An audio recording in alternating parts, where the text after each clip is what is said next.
السلام علیکم، ہمارا چینل سبسکرائب کریں اور بیل آئیکن پر کلک کریں۔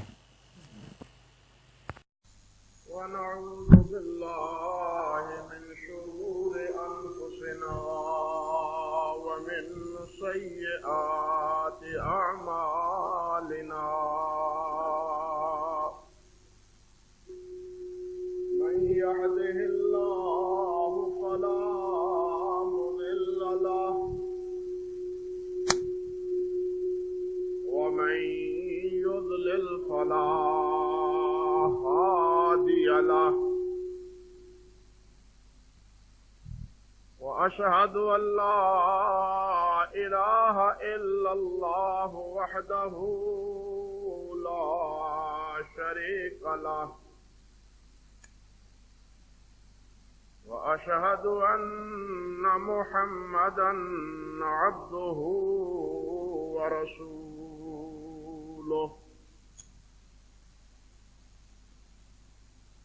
أما بعد فقد قال النبي صلى الله تعالى عليه وعلى آله وسلم: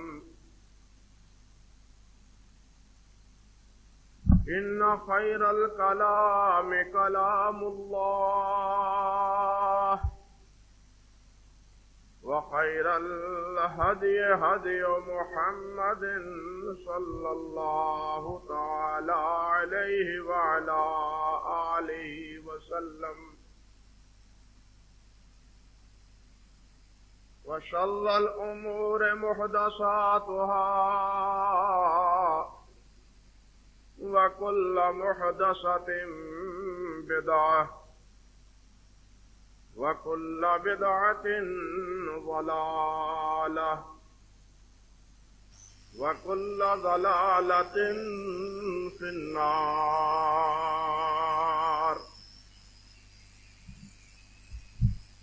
اللهم صل على محمد وعلى آل محمد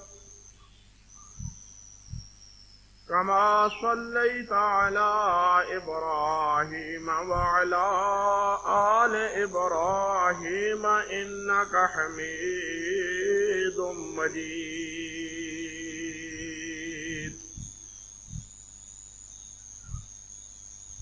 اللهم بارك على محمد وعلى آل محمد كما باركت على إبراهيم وعلى آل إبراهيم إنك حميد مجيد.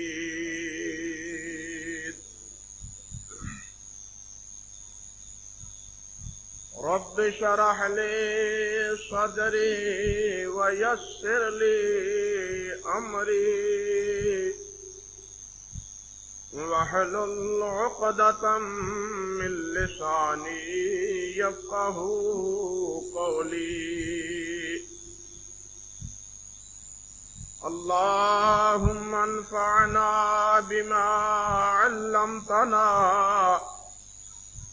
وعلمنا ما ينفعنا وزدنا علما. اللهم إنا نعوذ بك من علم لا ينفع ومن قلب لا يخشع ومن نفس لا تشبع ومن عين لا تدمع ومن دعوات لا يستجاب لها.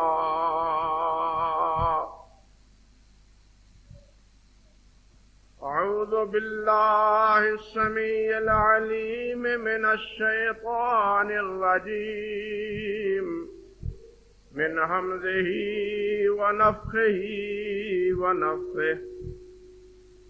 بسم الله الرحمن الرحيم. يسبح لله ما في السماوات وما في الأرض الملك القدوس العزيز الحكيم هو الذي بعث في الأميين رسولا منهم يتلو عليهم آياته ويزكيهم ويعلمهم الكتاب والحكمة وإن كانوا من قبل لفي ضلال مبين وآخرين منهم لما يلحقوا بهم وهو العزيز الحكيم ذلك فضل الله يؤتيه من يشاء والله ذو الفضل العظيم سبحان ربك رب العزة عما يصفون وسلام على المرسلين والحمد لله رب العالمين.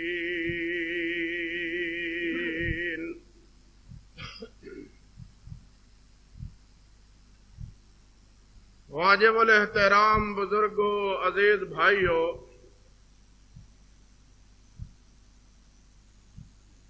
اور میری قابل صد احترام ماں اور بہنوں،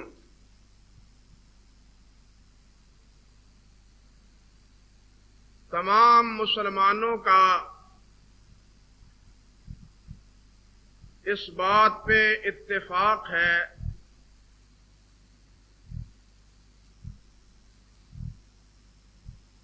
کہ کائنات میں سب سے افضل حضرات انبیاء کرام علیہم السلام کی نفوس قدسیہ اور ذات گرامی ہیں۔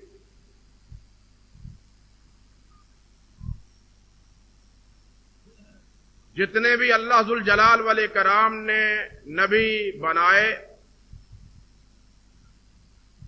مسلمان ان تمام انبیاء کو تسلیم کرتے ہیں اور پوری کائنات میں ان انبیاء کرام علیہ السلام کو سب سے افضل اور سب سے برتر قرار دیتے۔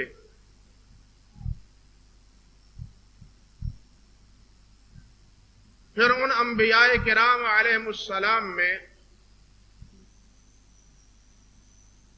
5 انبیاء کرام علیہ السلام وہ ہیں جنہیں خود اللہ سبحانہ و تعالی نے اولی العزم انبیاء قرار دیا ہے۔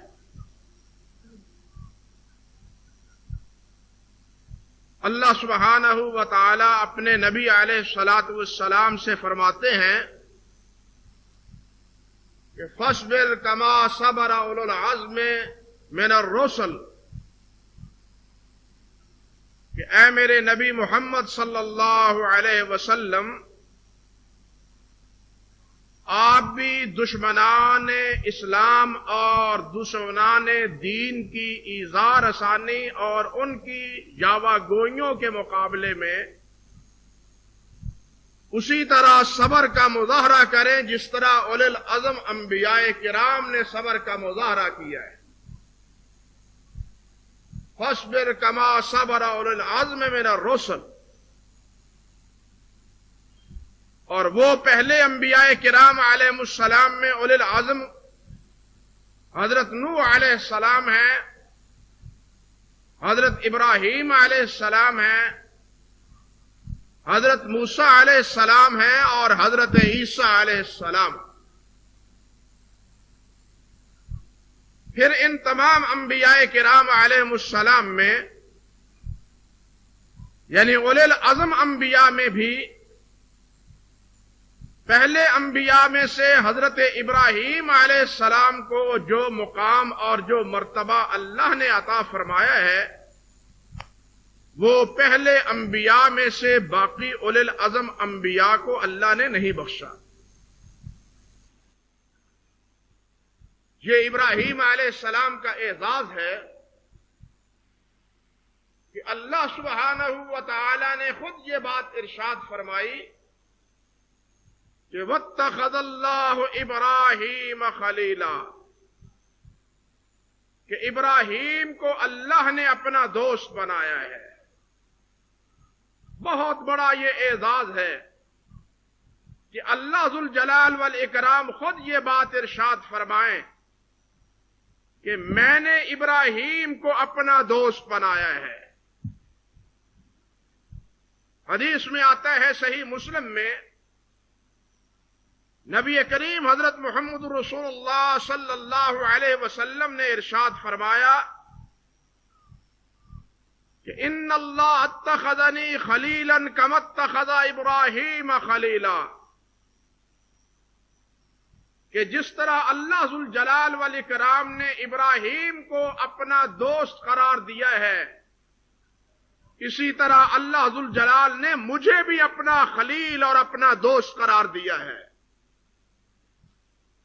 نبی علیہ السلام نے اس بات کا اظہار فرمایا کہ مجھے بھی اللہ سبحانہ و تعالی نے خلیل بنایا ہے، اپنا دوست قرار دیا ہے۔ بلکہ ایک روایت صحیح مسلم ہی میں حضرت عبداللہ ابن مسعود رضی اللہ تعالی عنہ سے یہ روایت ہے کہ نبی علیہ السلام نے فرمایا لو كنت متخذا من اہل الارض خلیلا لاتخذت ابا بکر خلیلا ولكن صاحبكم خلیل اللہ۔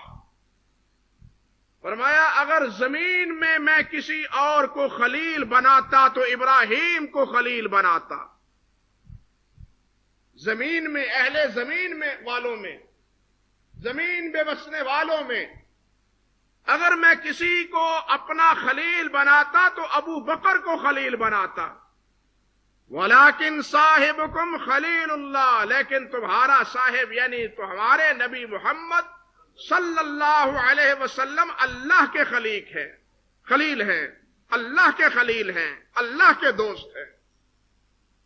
صحیح مسلم کی اس روایت سے یہ بات بھی معلوم ہوتی ہے کہ سب سے بڑا درجہ خلت کا ہے، مقام خلت کا۔